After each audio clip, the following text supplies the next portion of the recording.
Sige. Yeah.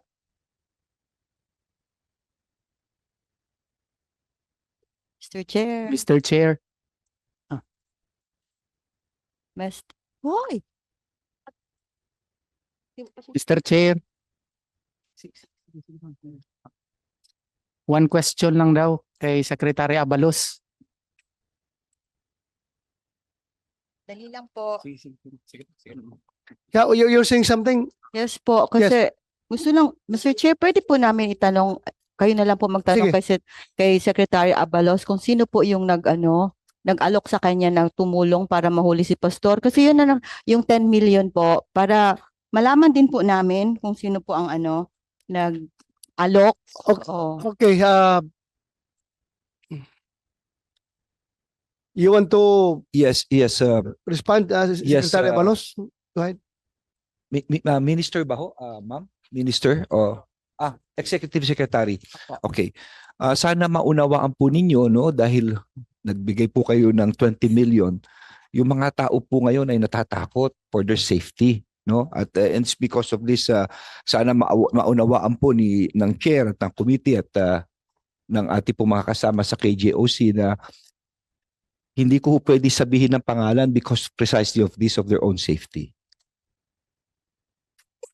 Dahil nakalagay po rito, pakilagay mo nga yung nakapost para makita that a bounty of 20 million has been, a reward of 20 million has been given. Sorry, sir. I'm not talking about the 20 million. I'm talking about your announcement of Just to the chairman. Yung 10 Just to the million. chairman. Sir, pakitanong po kay Secretary Abalos kasi yung 10 million, hindi basta-basta yon.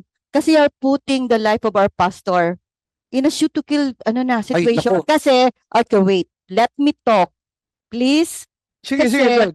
Diba? Sila po yung nagpalabas nung reward man yan o bounty.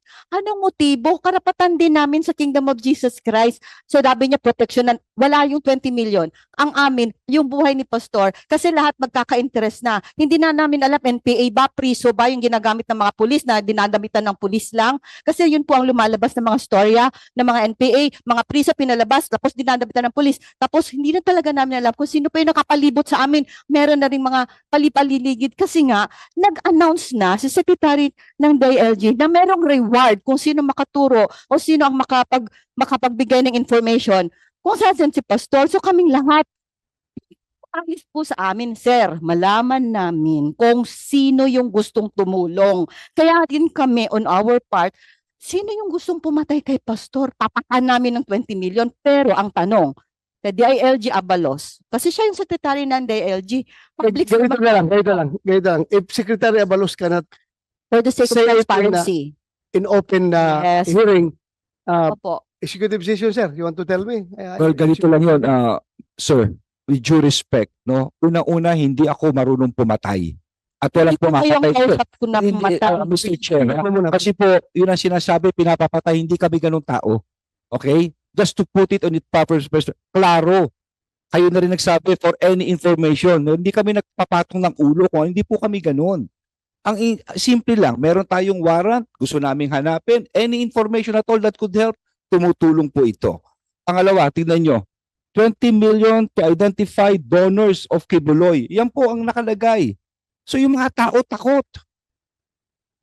I-identify natin ano mangyayari. No? So it makes a lot of difference. Kasi ito yung naman isa, it's just an information para lang mahuli at matapos na po ang aming obligasyon sa batas. No? Sana maunawaan po ito ni Executive Secretary. I'm sorry but I cannot divulge because of this, Mr. Chair. Okay. Maraming salamat po. Thank you.